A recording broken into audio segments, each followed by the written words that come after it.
養咗 BB 先嘅，係啦，跟住其實佢而家都17歲啦，跟住花生咧係喺8年前啦，咁就係有人遺棄，咁就咁啱就俾我家姐就見到，跟住就 send 咗俾我哋睇，係啊，即係之前花生咧係仲有個兄弟嘅叫芝麻啦，佢哋兩兄弟啦都係勁肥啦，咁我哋嗰陣8年前就係、一齊領養佢哋兩隻翻嚟咯。花生同芝麻咧，佢哋第一日嚟我哋屋企咧係好緊張嘅，即係匿埋縮埋嚿咁樣嘅 BB， 因為本身佢係公主嚟噶嘛，即係女仔啦，同埋即係兩隻生物入侵咗屋企咧，佢係都唔係好歡迎，即係唔中意嘅，係咯。咁而家多咗兩隻，即係屋企一共3隻之後咧，就勁熱鬧咯，係啊，即係你喺屋企見到哇有3隻一路喺度行嚟行去啦，你會覺得好開心，好熱鬧。我其實以前係會淨係爭寵花生嘅，因為佢真係好肥，跟住好搞笑啦，佢會好多互動啦，同你玩啊，跟住又好鬼鼠啊，又好麻甩啊，所以我以前淨係中意花生嘅啫，偏向中意花生咯，好突然嘅，因為佢係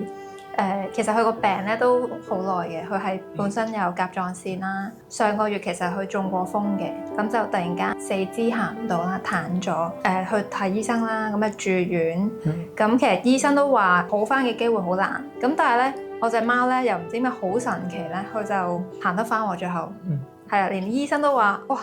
佢係診所第一隻中過風但係而行得返嘅貓咯。咁所以我嗰隻貓係即係花生係好堅強、好硬淨咯，係唔知係咪佢哋感應到定係點啦？BB 就9月2號就到佢開始又唔舒服啦，可能就係佢 feel 到花生啊都走咗啦，因為佢哋而家都年紀大啦，咁佢哋之前都會跳上張床嘅，咁但係因為驚佢哋啲可能筋骨開始老化咧，咁就買一條樓梯，即係佢哋可以行上張床度咯，就唔使跳咯，係啊，咁樣去保護翻佢哋啲手腳。你要準備好佢有唔舒服嗰一下咯，即係見到好多係話佢唔舒服就遺棄，又或者可能係唔舒服我冇錢我哋送去阿個碌啦，或者送去其他地方啦咁樣，應該要有心理準備先嘅。即係佢哋其實係好難得，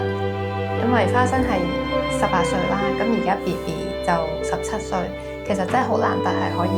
咁長命嘅，係啊，所以佢哋係好堅強啦，好硬淨啦，同埋好爭氣咯。即係遇到佢哋其實係好開心，即係佢當然佢有唔舒服嘅時間啦，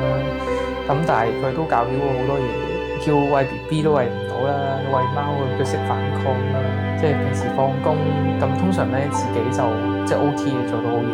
即係有陣時你知道佢唔舒服咧。預啲時間俾佢，即係你要學識就係話，係啊，你要諗定佢，你要